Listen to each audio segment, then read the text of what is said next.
자, 이제 국내 증시 투자 전략 같이 계산해 볼 시간인데요. 자, 어제는 그야말로 각자 도생 이야기가 펼쳐졌습니다. 반도체 업계 초미의 관심사였죠. SK 하이닉스와 한미 반도체 결별설이 일단 굉장히 큰 화제가 됐는데요. 자, SK 하이닉스가 최근에 엔지니어 철수 카드를 뽑아든 한미 반도체 처사를 도발로 여기고 한미 반도체 장비 전체에 대한 다변화 검토에 착수한다라는 내부의 목소리가 기사화되면서 오후장 들어서 갑자기 한미 반도체 주가는 급락, 한화비전은 급등세를 보였습니다. 자, 그런데 비단 엔지니어 철수 문제뿐만 아니라 한미 반도체 장비의 수율이 나오지 않는 것도 앞으로의 생산성에 차질이 될 걸로 여겨지고, 이로 인해서 실제로 SK 하이닉스의 청주 공장에는 한미 반도체 TC 본더가 한 대도 없는 걸로 파악됐다라는 전문이었습니다. 자, 그러다가 한 1시간 뒤쯤 또 다른 언론에서 취재 결과 한미 반도체가 엔지니어 철수 등 강경 대응에 나선 건 맞지만 이 때문에 수천억 원대 장비가 들어와 있는 상황에서 한미 반도체랑 결별은 쉽지 않은 상황이다라고 SK 하이닉스 측이 밝힌 걸로 전해졌는데요. 이 한미 반도체 역시도 좋지 않은 감정인 건 맞지만 실리적으로 따져봤을 때는 결별을 하기 어렵다라고 말한 걸로 전해졌습니다. 자, 이렇게 양측이 모두 선을 그으면서 다시 사태는 원점으로 돌아간 걸로 보이죠. 그러다 문제는 당장 지금이 아니라 16단부터입니다. 하이브리드 본딩 기술을 보유하고 있는 게 관건인데, 이 기술을 보유한 네덜란드 장비사 ASMPT가 다시 떠오르는 가운데 이 한미 반도체가 어느 정도 기술력을 확보할지에 따라 이 설들은 판가름이 날 걸로 보입니다. 자, 그리고 어제 핫한 건 반도체뿐만 아니었습니다. 통신업계도 있었죠. 예상대로 대혼란의 스토리가 펼쳐졌습니다. 자, SK텔레콤의 대리점마다 길게 늘어진 줄을 볼 수 있었는데요. 예상했던 것처럼 수급난일 걸로 전해지면서 시장에서는 또 유심 관련주로 꼽히는 일부 기업들이 상한가를 터치했고, 보안주들도 같이 급등세를 보였습니다. 또 일부 기업의 경우에는 현재 재고가 없는 상황인데도 급등한 경향이 있어서 실제로 앞으로 캐파를 늘릴 수 있는 기업을 가려내는 게 무엇보다 중요할 듯도 보입니다. 오늘 이 시간에 저희가 그 기업들을 같이 추려볼 거고요. 자, 그 밖에 실적주들도 각자 도생으로 꿋꿋하게 자리를 지키고 있습니다. 자, 어젠 한화시스템도 올해까지 또 견조한 흐름을 전망한다라고 밝히면서 상승을 했고, 호텔신라는 물론 적자이긴 하지만 예상보다 그 폭이 적었기 때문에 실적 턴어라운드에 대한 기대감을 가질 수 있었는데요. 자, 오늘 그리고 내일 발표되는 실적들도 상당히 많습니다. 기대 이상의 성적표를 가져올 기업은 또 어디인지 같이 살펴보도록 할게요. 자, 이제 그럼 새벽에 나온 이슈들 어떤 뉴스를 점검해봐야 되는지 확인해 보겠습니다. 자, 어제 오후장부터 상당히 핫했습니다.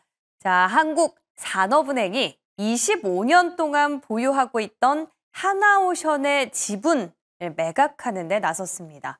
자, 그 배경에는 K조선업의 호황이 있겠죠. 한 2010년대까지만 해도 불황으로 계속 고전을 했었던 조선업이었는데 최근 1, 2년 동안 실적 회복에 이어서 강한 트럼프 효과까지 더해지면서 새롭게 호황기를 누리고 있습니다. 자, 올해 들어서만 주가 상승률을 카운트해봤더니 하나오션이 무려 139%, 또 HD 현대중공업은 39%, HD 현대미포는 한 24% 정도를 보였는데요. 이 수치만 봐도 하나오션이 굉장히 압도하고 있다는 사실을 알 수 있죠. 바로 미국의 필리조선소를 인수한 덕분입니다. 미국 내 조선소가 있는 만큼 MRO 사업에 참여가 가능하기 때문이죠. 그런데 앞으로 전망도 나쁘지 않습니다. 기회가 될 때마다 우리 조선업과 협력을 언급하고 있는 트럼프 대통령의 효과가 아주 강력한데요. 자, 산업은행에선 이 주가가 사상 최고치를 오가는 바로 지금을 매각 적기로 판단한 걸로 평가되고 있습니다. 한 지분을 3%에서 5% 정도씩 쪼개서 블록딜 형태로 팔 걸로 예상이 되고 있는데 과연 이 매각 물량을 최대 주주인 하나그룹이 사들일지도 관심사입니다. 자, 이번 블록딜이 주가에 단기적으론 부정적일 수 있지만 이 수급 상황에도 불구하고 LNG 같은 고수익 선박의 매출 인식을 감안한다면 주가의 낙폭이 그렇게 크지 않을 거란 분석도 나오고 있는데요. 자, 조선주 투자 전략의 변경이 있을지 같이 확인해 보겠습니다. 이어서 두 번째 기사 넘어가 볼까요? 바이오에서도 한 건 터졌네요. 자, 삼성바이오로직스가 미국 소재 제약사와 7천억 원이 넘는 대규모 의약품 위탁 생산 계약을 체결했다고 어제 오후에 공시가 나왔습니다. 자, 올해 들어서만 벌써 두 번째 수주죠. 이로써 올해 누적 수주액을 카운트해보면 총 2조 8천억 원 정도로 지난해 연간 1년치 수주액이었던 5조 원의 벌써 절반 이상을 달성한 겁니다. 특히 지난해를 기점으로 수주 규모가 1조 원이 넘는 빅딜이 계속해서 나오고 있고 이 대규모 계약의 상대방도 미국, 유럽까지 다양해지고 있다라는 점도 상당히 긍정적이라는 평가인데요. 이 글로벌 빅파마 기업 가운데 상위 20곳 중에서 무려 17곳이 삼성바이오로직스의 고객사인 걸로 확인이 됐습니다. 자, 이런 고객사들로부터 따낸 수주 물량을 빠르게 채우기 위해서 또 이번 달부터는 5공장 가동을 시작했죠. 이로 인해 생산 능력까지 확대하고 있는 삼성바이오로직스인데요. 또 앞으로 한 2032년 정도까지는 3개의 공장을 더해서 캣바를 계속해서 확장해가겠다라는 당찬 포부도 밝혔습니다. 자, 오늘도 확인할 사안들이 많네요. 오늘장 주인공은 바이오일까요? 저희 같이 점검해 보겠습니다.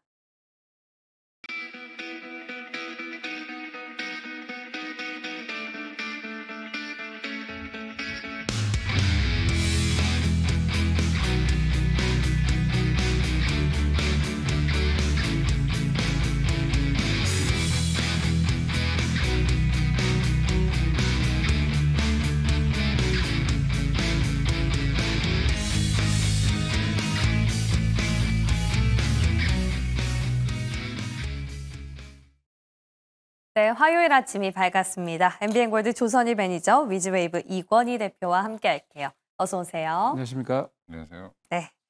자, 두 분 오늘도 심심치 않게 뉴스가 많은데요. 오늘장 어디서 가장 무게추를 두고 계실지 키워드로 바로 만나보겠습니다. 열어주시죠. 매출 증가 기업에 베팅을 하자 실적주 보시는 것 같고요. 반도체랑 제약바이오의 반등 여부를 체크하자. 반도체는 아직 빅테크 기업들 실적이 좀 남아있어서 애매하긴 한데 한 분씩 한번 들어볼게요. 네. 네. 1분기 실적을 이제 계속 발표를 하고 있습니다. 대표적인 기업들이 계속 매출과 영업이익 발표를 하고 있는데 상당히 그 업종군 중에서 섹터에서 굉장히 좋은 업종군들은 실적이 굉장히 좋게 나오고 있죠. 보통 이제 어닝 서프라이즈 이후에 단기적으로 이게 이제 세로뉴스로 작용을 해서 약간 조정을 하고 있습니다만 조정 기간이 보기에 제가 보기에도 괜찮은 업종군들, 특히 이제 섹터 중에서 잘 나가고 있는 업종군들은 좋은 것 같아요. 그래서 조정을 여러분들 세로뉴스로 보지 마시고 매수의 기회로 보시고 좋은 종목들을 분할 매수하신다면 뭐 단기나 중장기에도 굉장히 수익이 좋을 것 같습니다. 그래서 앞으로도 수익이 좋아질 기업들 눈여겨보시면 좋을 것 같습니다. 좋습니다. 뭐 대표적인 섹터 말씀하셨지만 조선일 것 같아요. 어제 저희 셀론 어느 정도 예상을 했는데 나오더라도 매수 기회로 삼자라고 말씀드렸었죠. 여기에 의견 변경이 있으신지 오늘은 좀 다시 짚고 넘어가 보겠습니다. 자, 우리 이권희 대표님은 반도체랑 바이오의 반등 여부를 주목하자라고 주셨네요. 여기가 반등해야 코스닥이 살고 코스피가 살죠. 네, 희망사항을 얘기한다라고 보시면 되고요. 일단 지금 뭐 삼성전자 하이닉스 좀 다시 올라갈 만하니까 모건 스탠리에서 또 뻘소리 해가지고 또 빠지고 있고 앞뒤 논리가 하나도 안 맞는 리포트를 보고 아 이렇게도 리포트 써도 애널리스트가 안 잘리는구나 뭐 이런 생각을 했습니다. 아마 한국 사람인 것 같은데. 그래서 저는 삼성전자가 좋다고 하는 논리랑 하이닉스 나쁘다고 하는 논리가 서로 상충되는 논리가 있는데 저렇게 얘기하는 게 과연 맞나 이런 생각이 좀 들고요. 다들 그렇게 생각하셨는데 어제 한 1%밖에 안 빠지더라고요. 예, 그러니까 지금 그런 거에 자꾸 눌리는데 모건 스탠리가 예전에 한번 9월 달에도 심하게 틀렸죠. 예. HBM 뭐 공급 과잉이 온다 그랬는데 쇼티지인데 아직까지도 예, 여전히 이제 그래서 그 부분에 대해서 반등이 나올 가능성이 있지 않을까. 시장이 좀 돌아선다라고 하면 어제 미국도 장 초반에 좋았다가 장 중반에 빠졌다가 다시 또 돌아오는 그래서 장 후반에 다시 좀 좋은 흐름을 보였는데 그런 부분에서 봤을 때는 이제 반도체 부분이 어느 정도 회복이 돼야 된다고 보고 있고요. 최근에 이제 브리치 바이오 테라피틱스 같은 경우가 이제 임상 실패하면서 거기 일부 매니저들이 몰빵을 좀 많이 했나 봐요. 한 2군데의 운용사가 지금 거의 그것 때문에 난리가 난 것 같던데 그 여파 때문에 바이오 투자 심리가 좀 계속 안 좋아지는 모습이고 어제 뭐 AACR 열렸으니까 뭐 세론이다 뭐 이렇게 얘기하시는 분도 있는데 그게 아니라 임상 이제 하나에 목매달고 있는 기업들 같은 경우는 생각보다 지금 어제 불안감 때문에 매도가 좀 많이 나왔다. 차익 실현 매물이 나왔는데 항상 바이오는 그럴 때가 기회니까 오히려 저 반등을 노리시는 게 맞을 것 같고요.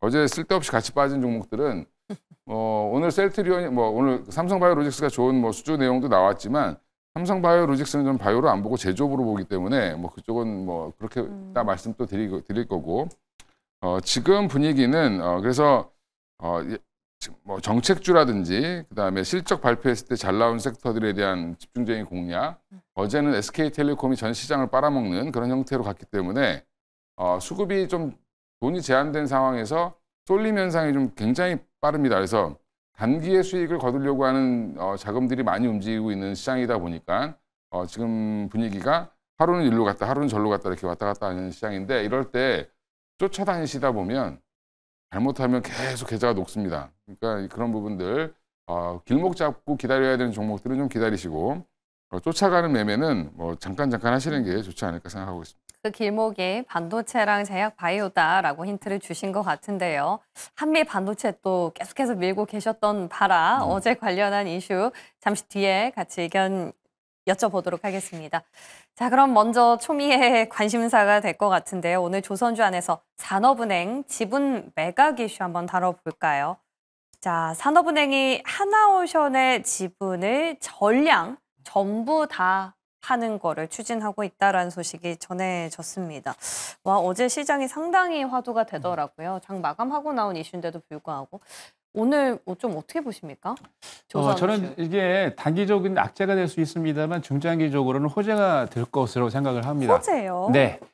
강석훈 산업은행장이 이제 2022년도에도 얘기를 하셨어요. 2만 원대에 있는 주가 이거를 민영화시켜서 주가가 상승할 때 매각을 할 것이다라는 얘기를 이미 했거든요. 네, 강석훈 산업은행장이 이제 대학원 인선님이신데 상당히 이분이 적극적이시고 모임에서도 보면은 굉장히 막 열심히 하세요. 그래서 모든 일에 통찰력도 있고 그러시는데 이미 2022년도에 말씀을 하셨던 얘기고 2023년도에 뭐 여러분 잘 아시겠습니다만 하나 에어로스페이스부터 시작을 해서 하나그룹의 4개 그룹이 인수를 하면서 일대 주주로 올라갔는데 전체적으로 봤을 때 총 하나 에어로스페이스가 지금 한 5%인가요? 지분을 갖고 있고 이때 2022년, 2023년도에 하나 그룹에 넘겨주면서 최대 주주였던 산업은행이 19.5%로 이주주로 떨어졌는데 사실 하나 오션 같은 경우는 상장 폐지까지 갔던 아주 그런 기업입니다. 여러분 잘 아시는 대우조선 해양인데 거의 한 25년 정도 갖고 있던 이 지분을 2022년도에 얘기를 이미 하고 2023년도에 하나그룹이 인수를 하고 난 다음에 거의 그때 대비 지금 주가를 계산해 보니까 240%나 올랐습니다. 그래서 사실 국채금액이죠. 산업은행 같은 경우에 지금 뭐 아시겠지만은 산업은행이 갖고 있는 기업들 보면은 뭐 한국은행이라든지 한국전력이라든지 HMM이라든지 굉장히 사실 이런 기업들이 단기적으로 굉장히 안 좋을 때 산업은행이 그 회사의 지분들을 갖고 가서 그 기업들을 살렸던 경험이 있는데 뭐 한국전력 같은 경우는 한국전력법에 기본적으로 국가 전력기관이기 때문에 정부 기관들이 51% 지분을 갖고 있어야 되기 때문에 매각이 어렵고 HMM도 그런 경우이기 때문에 왜냐하면 국채 지금 해운사죠. 그래서 전체적으로 봤을 때 이런 이슈 때문에 좀 뭉뚱그려가지고 산업은행이 뭔가 현금화해서 다시 또 어려운 기업들을 투자를 해야 되는데 지금 강석훈 산업은행 회장의 임기가 한 2개월, 3개월밖에 안 남은 걸로 알고 있는데 그렇게 되면은 자기가 이분이 이제 책임감이 또 있기 때문에 확실하게 자기가 총대를 메고 왜냐하면 다음에 오시는 분이 또 매각하려고 그러면 굉장히 또 절차도 어렵고 이슈가 되기 때문에 총대를 메고 있는 것 같은데 현금화를 시켜서 또 다른 또 업종군 안 좋은 업종군 섹터에 또 투자하실 것 같습니다. 근데 가장 중요한 거는 항상 이렇게 민영화 이슈가 나온 다음에 주가가 좀 빠졌다가 민영화 되고 난 다음에 주가가 엄청 좋아집니다. 제가 보기에는 뭐 하나에서 50% 정도 이상 비중을 갖고 있지만 더 살 수 있는 여력도 있고 그리고 기본적으로 블록주의를 다 19.5%를 하는 게 아니고 사이즈가 크기 때문에 한 3 내지 5% 정도 분할해서 매각을 할 텐데 그렇게 되면은 충분히 하나 쪽에 특히 하나오션이 앞으로 제가 보기에 한 3년 내지 5년 이상 주가가 탄력적으로 움직일 수가 있기 때문에 충분히 메리트가 있다고 보여지고요. 그렇게 된다면 지금 주가는 조정일 때 기회다라고 보여집니다. 어제 하나오션이 넥스트레이드에서는 7% 가까이 밀리면서 마쳤거든요. 뭐 단기적으로 봤을 때는 근데 주가 하락이 불가피하다라고 말씀하셨잖아요.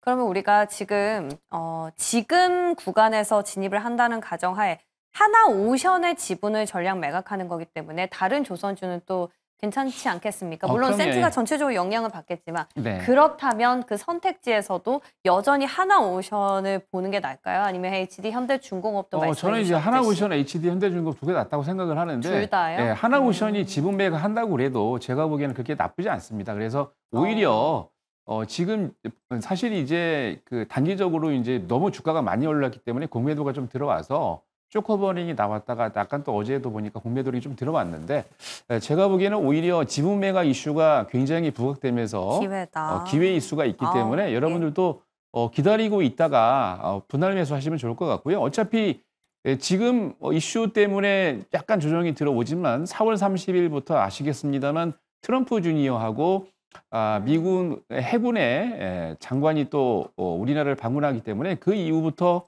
MRO 이슈부터 시작을 해서 계약건이 차차 나옵니다. 뭐 어제도 보면 아시겠지만은 그 실적뿐만이 아니고 계약이 나오는 그런 기업들이 많이 나왔는데 그렇게 된다면 오히려 주가는 약간 조정하고 갈 수 있으니까 조정을 기회로 삼으시기 바랍니다. 단기 하락 이후 반등을 할 것이다에 베팅을 하시네요. 예, 좋습니다. 산업은행 하나오션 지분 매각건 여기서 정리를 마치고요.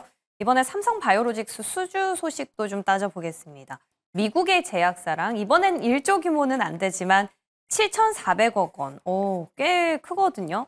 계약을 체결했다라는 겁니다. 오늘은 좀 바이오가 가지 않을까 생각을 했는데 앞서 키워드 말씀해 주시는 거 보니까는 삼박은 제조 기업이라서 바이오에 크게 영향은 안 미칠 것이다 라고 말씀 주셨잖아요. 네. 뭐 별 영향이 없을까요? 삼성 바이오로직스랑 뭐 바이넥스 이런 이제 CDMO, CMO 기업들 그쪽만. 일부 반등 정도 나올 걸로 보고요. 네.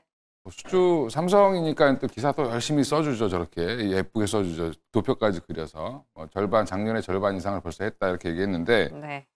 주가는 이제 투자 측면에서 보면 2023년도에 삼성 바이오로직스가 1조 1,000억을 벌었습니다.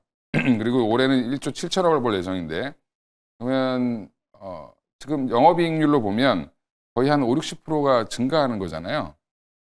주가는 어떤지 다시 한번 보시면 2023년도 기준으로 예상치가 들어갔다라고 하면 2023년도, 2022년도 말 보면 23년도 보면 더 처참하죠. 지금 월봉을 제가 일봉이 아니라 월봉을 펼치고 있는데 아주 천천히 갑니다. 그 이유는 뭘까요? 밸류가 엄청 비쌌었다. 왜냐하면 단순 수주 사업이고 엄청난 기술이 필요하지 않은데 지금 5공장 증설에 대한 기대감만큼만 올라가고 있는 거로 보시면 되고요. 저는 그래서 삼성바이오로직스 어제 수주 때문에 이게 그러면 120만 원 돌파할 거냐 그런 이슈로 올라가기는 좀 어려웠고요. 그러니까 꾸준히 그냥 들고 계시면 우상향은 할 텐데 속도는 생각보다 예전처럼 가파르거나 급격하게 올라갈 가능성은 없다라고 보시는 게 맞고 지금 그러면 목표가를 어디로 봐야 되냐? 그러면 120만 원은 넘어가겠죠. 그럼 1년 목표가 제가 볼 때 1년 내에 130만 원 가면 다행이다. 1년. 지금도 네. PER이 50배가 훨씬 넘습니다. 그러니까 이거는 사실은 삼성바이오로직스가 물론 이제 영업이익률도 높고 뭐 수주도 열심히 하고 있고 공장도 지금 추세적으로 더 짓는다라고 하는데 그 부분 공장이 증설돼서 수주받은 양만큼만 올라가는 주가라고 보시면 되기 때문에 지금 어떻게 보면 PER이 조금씩 낮아지는 단계. 그러니까 예전에 너무 초창기에 지나치게 고평가됐던 부분들이 해소되고 있는 국면입니다. 지금. 그래 약속 잘 지키고 있구나 이 정도로. 예전에 보면 뭐 초창기에 그 상장했을 때 적자 회사였고 지금 이제 돈 잘 벌고 뭐 잘하고 있는데 보면 연봉으로 뭐 꾸준히 올랐죠. 그 얘기는 근데 이때 과하게 올랐습니다. 2020년 이럴 때 과하게 올랐는데 그때 거의 한 80배, 뭐 90배 이렇게 갔으니까 그 부분이 조금 해소되고 있다라고 보시면 될 것 같습니다. 좋습니다. 이번 수주권은 그닥 뭐 바이오 쪽에 반향을 일으키기보다는 CDMO 그 군 안에서 정도 온기로 한번 해석을 해보겠습니다. 자, 오늘 바이오도 한번 잘 지켜보고요. 저희 첫 번째 클론전 그럼 본격적으로 들어가 볼게요.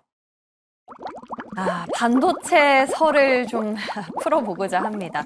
SK 하이닉스와 한미 반도체 얘기가 나올 때마다 우리 이건희 대표님 참 기다려졌었는데, 자, 어제 지금 보도가 상충됐거든요. 결별을 했다 해서 사실 무근이다. 이 톤이 너무 달라가지고 매니저님은 어떻게 보세요? 저도 이제 사실 무근에 저도 무게를 좀 두고 있는데, 그래요? 네.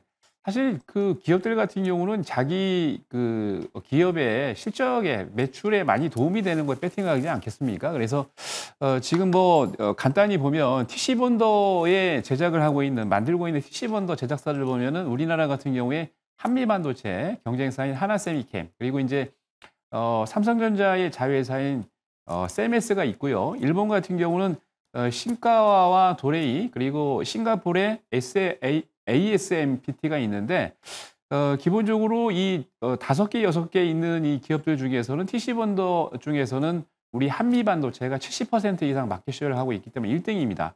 심지어 HBM 시장에서 얼마 전까지의 마켓쉐어, 그러니까 고객사의 비율을 보면 HBM 같은 경우에 SK 하이닉스가 전체 매출의 마켓쉐어가 59%, 삼성전자 같은 경우는 36%, 마이크론이 5%인데 마이크론이 작년 말하고 올해 초에 특히 이제 장비 구입비로 20조 원을 책정을 했습니다. 그러니까 작년 대비 장비 구입비만 무려 한 73%, 75% 늘어난 기준인데 마이크론이 HBM 쪽에서는 5%로 가장 3위이긴 합니다만 가장 약세를 보이고 있기 때문에 적극적으로 지금 한미 반도체의 TC 본더를 수주를 해서 계약을 받아가지고 그거를 HBM 쪽으로 전력 투구하려고 그러는데 1사분기 때 한미 반도체 매출 나온 거를 잠깐 보니까 전체 90% 이상이 미국 기업, 그러니까 마이크론하고 중국 기업들이었거든요. 그러니까 중국 기업들 같은 경우에도 HBM 쪽에서 한미 반도체의 위상을 알고 있기 때문에 한미 반도체 장비를 계속 사고 있다는 얘기죠. 그렇게 된다면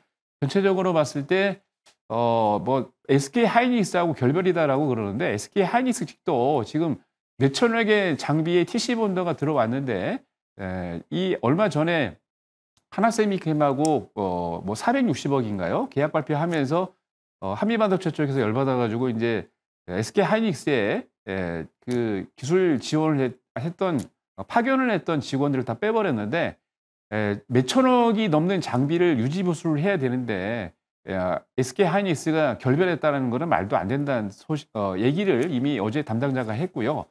기본적으로 자기 기업의 이익이 되는 거를 당연히 맞춰서 하는 거기 때문에 SK 하이닉스 같은 경우는 한미 반도체만 보고 할 수가 없기 때문에 그 PC 본더를 만드는 벤더들을 다각화하려고 하는 거고 한미 반도체 입장에서는 또 SK 하이닉스 외에 다른 기업들에게 고객사를 만들어서 매출을 많이 늘리려고 하는 거기 때문에 어떻게 보면은 뭐 정상적인 수순이다라고 보고요.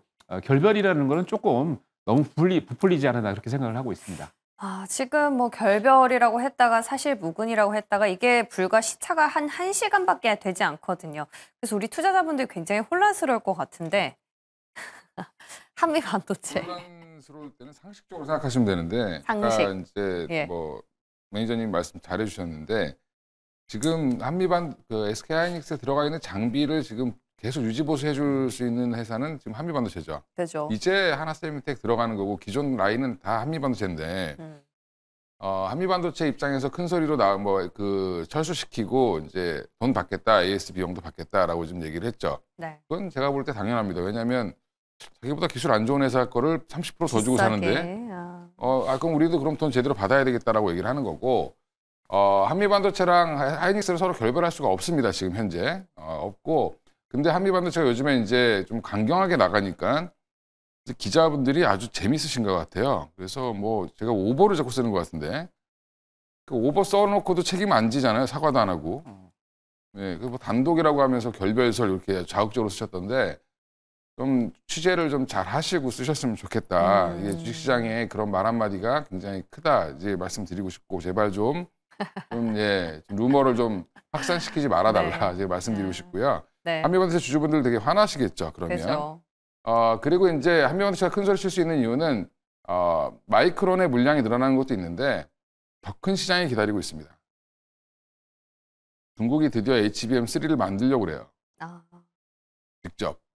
그러면 장비를 뭘 갖다 쓸까요? 일단은 당분간은 그러면 한미반도체 걸 갖다 쓸 수밖에 없죠. 그럼 한미반도체 입장에서는 구형 장비를 대량 생산해서 넘길 수 있습니다. 엄청난 매출을 만들겠죠. 그래서 지금 한미반도체는 SK 하이닉스에 너무 몰빵되어 있는, 그러니까 집중되어 있는 자기들의 포트폴리오를 다각화하는 중이고, SK 하이닉스도 마찬가지로 한미반도체에 너무 의존적이기 때문에 그렇죠. 다각화를 하는 겁니다. 그래서 네네. 이거는 어차피 초창기 시장에서 나중에 이제 성숙 과정으로 가면서 이렇게 되는 자연스러운 현상입니다. 그 지금 네. 지금 그러니까 거기 AI 반도체도 엔비디아가 독점하고 있지만 그것도 깨져야 되는 겁니다. 그래서 그런 부분들이 당연한 결과니까 너무 이런 거에 예민할 필요 없다. 한미 반도체가 다 최근에 곽동신 부회장님이 700억 이상 자녀들한테 물려줬죠. 저 제일 주가가 지금 쌀 때더라는 거네요. 그렇죠. 그렇게 판단하신 네. 것 같습니다. 결국에 시장의 논리대로 가고 있는 그 과정 중이기 때문에 더 혼란을 더할 것도 없다라는 말씀인데요. 그러면 우리가 한미 반도체의 돌파구로 여겨지는 게 하이브리드 본딩 기술이거든요. 이 부분은 물론 좀 한참 남았다고 하더라도 지금 SK 하이닉스가 엔비디아에 계속해서 고사양 칩을 납품을 하겠다고 계약을 하고 있기 때문에 필수 불가결한 요소인 것 같거든요. 이 부분은 어떻게 좀 타개를 할 수 있을까요, 한미 반도체? 한미 반도체가 그 정도도 앞을 안 보고 회사를 운영하진 않죠. 지금 본딩 장비, 그러니까 이거 관련 하이브리드 본딩 장비 관련돼서 이미 개발 완료했고요. 지금 진행하고 있는 겁니다. 아니 그럼 당연히 자기들이 HBM4에 그 장비를 납품해야 되는데 그걸 안 했을 리가 없죠, 당연히. 그렇습니다. 그러니까 지금 하나 세미텍 같은 경우도 SK 하이닉스랑 공동 개발을 했거든요. 그것도 결과를 봐야 됩니다. 그러니까 이제 제가 볼 때 SK 하이닉스가 하나 세미텍을 같이 가려고 하는 이유도 본딩 장비, 그러니까 하이브리드 본딩 장비도 같이 가려고 지금 하나 세미텍가 공동 개발을 했다라고 보시면 되기 때문에 어차피 지금 한미 반도체는 다 개발해놓고 기다리고 있는 상황이고 지금 샘플 만들고 있죠. 이미 들어갔습니다. 그 얘기는 무슨 말이냐면 장비 벌써 들어갔다는 얘기입니다. 네, 좋습니다. 걱정하던 하이브리드 본딩 기술까지 지금 개발이 되고 있는 상황. 그렇다면 우리가 한미 반도체 투자 전략은 고민할 게 없겠네요. 확인차 한번 열어보겠습니다. 한미 반도체 매수. 보류는 뭐죠? 보류가 아니라 저는 아무 말도 의견을 안 썼는데 여기다 보류라고 쓰셨네. 네, 한미 반도체 매수해야죠. 당연히 매수해야 되는데. 매수. 2,500억 벌던 회사가 이제 올해 4,000억 이상 벌 것 같은데 그거를 지금 주가가 거꾸로 움직이고 있는 게 말이 안 되는 거잖아요, 지금. 그렇죠? 네, 좋습니다. 당연히 매수라서 이야기를 덧붙이지 않았다라는 측면에서 그렇습니다. 보류가 아니라 한미 반도체 여전히 지금 구간에서 매수 유효하다라고 의견 정정하겠습니다. 자, 좋습니다. 한미 반도체와 SK 하이닉스의 설은 여기서 정리해 보고요. 두 번째 끓는 점 넘어가 보시죠. 자,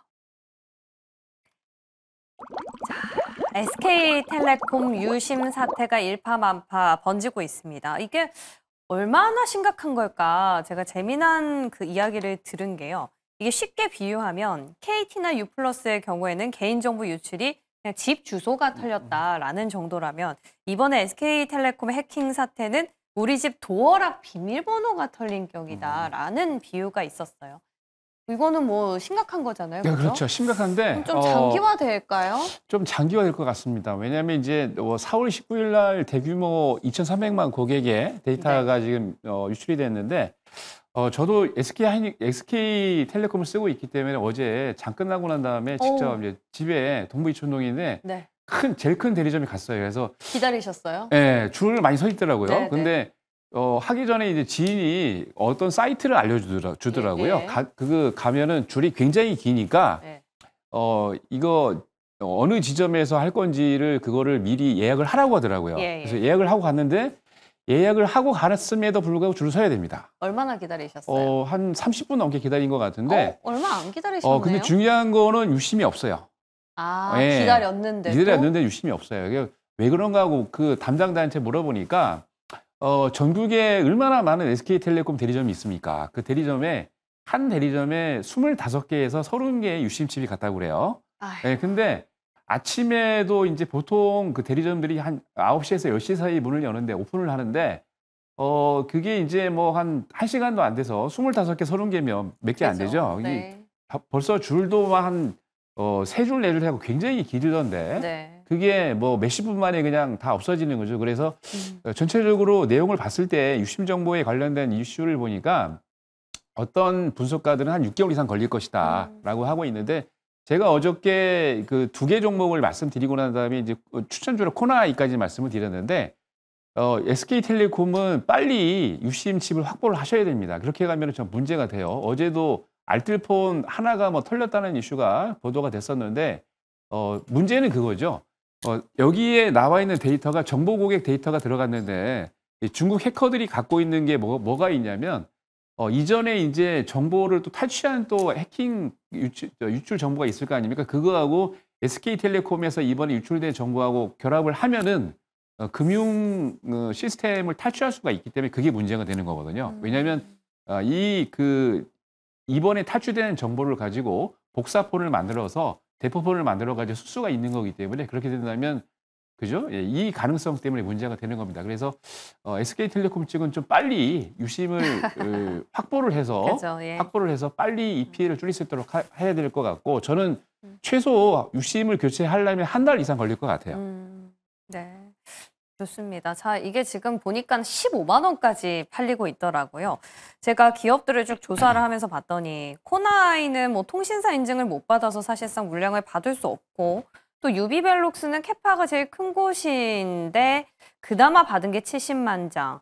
뭐 이렇게 좀 기업이 지금 시장에서 반영이 되는 것들과 실질적으로 실체가 있는 기업이 조금 괴리가 있는 것 같아요.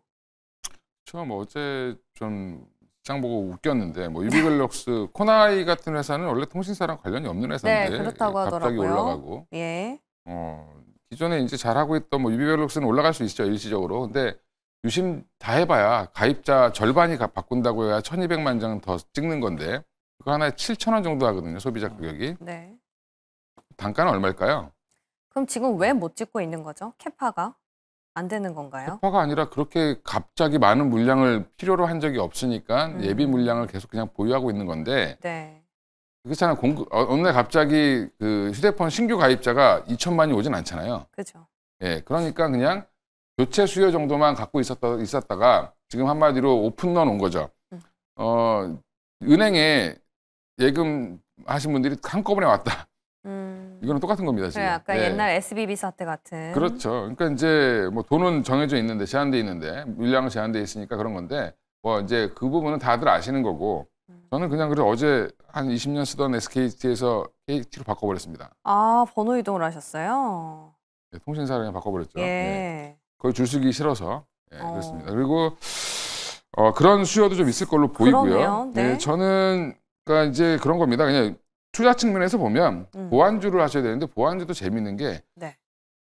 한싹인가 예, 하는 분 그 한싹 예 그렇죠. 그게 아니라 한싹이요? 보안주 중에 이제 네. 그 망불리에서 한 회사가 있어요. 그 회사가 상한가를 간 걸 보고 망불리는 지금 이동통신이랑 전혀 상관없는 기업들 B2B 관련된 건데 네. 망불리하는 회사를 가지고 갑자기 보안주. 예 한싹이 맞네요 한싹이. 네. 망간 자료 전송 솔루션 이거 갖고 하는 회사인데 네. 예, 이거는 이미 시장이 끝났습니다. 그래서 지금 유지 보수만 하고 있는 거기 때문에 이런 회사들이 같이 올라가는 것도 좀 조심하셔야 된다. 보안주는 그 안에서 좀 옥석을 좀 가리셔서 투자하시면 뭐 앞으로 좋지 않을까 생각하고 있습니다. 좋습니다. 공교롭게도 두 분 다 SK텔레콤 고객이셔가지고 한 분은 줄을 서신다는 측면에서 유심을 봐야 되나 한 분은 또 번호 이동을 하셨다는 측면에서 다른 KT나 LG U+를 봐야 되나 고민이 많이 되는데요. 두 분은 어떤 종목을 골라오셨을지 한번 만나볼게요. 엑스큐어 여전히 칩에 베팅을 하시고 보안주 얘기도 하시고 통신사 얘기도 하셨는데 보류 주셨네요.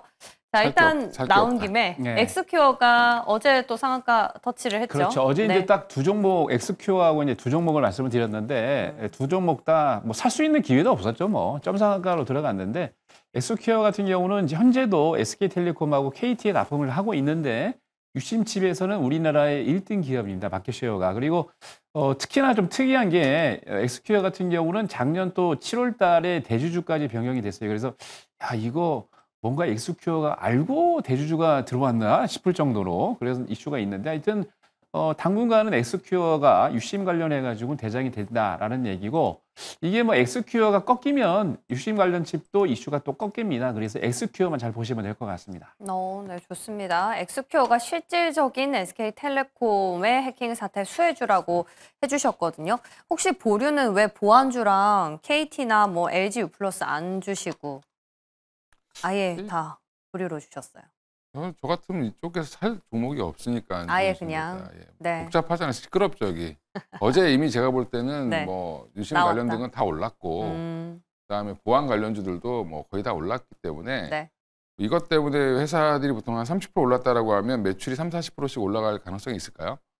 그렇죠. 아예 네, 단가가 그리고 좀 적기 그렇죠. 때문에. 그리고 보안 회사들 보면 우리나라 한 20개가 넘게 있는데 그 네. 회사들이 다 나눠먹게 하고 있는 상황에서 뭐 어떤 회사가 특별하게 뛰어난 기술보다는 오히려 뭐 양자암호 쪽으로 가야 되지 않냐 뭐 이러면서 양자 보안 얘기 또 나오겠죠. 그러면서 어제도 움직였는데 그렇죠. 오히려 아예 미래를 보면 양자암호 제대로 하는 회사 보시는 게 맞지 않나? 어떤 회사인가요? 그건 제대로 하는지 몰라가지고 우리나라 양자는 좀 네. 믿을 수가 없어서 아직 네. 예, 종목이야 뭐 다들 검색하면 나오니까. 예, 좋습니다. 오히려 길게 보지 트레이딩 관점에서는 보류 의견으로 정리해 보겠습니다. 자, 마지막 클렌저으로 빠르게 넘어가 보겠습니다.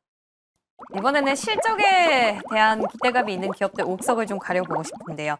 자, 매니저님 이제 네. 그 조선, 네. 조선주들은 실적이 대부분 다 나왔기 때문에 그렇죠. 다음 네. 타자 어디서 보실지 궁금해요. 이제 방산 쪽을 보셔야 되지 않을까. 방산. 예.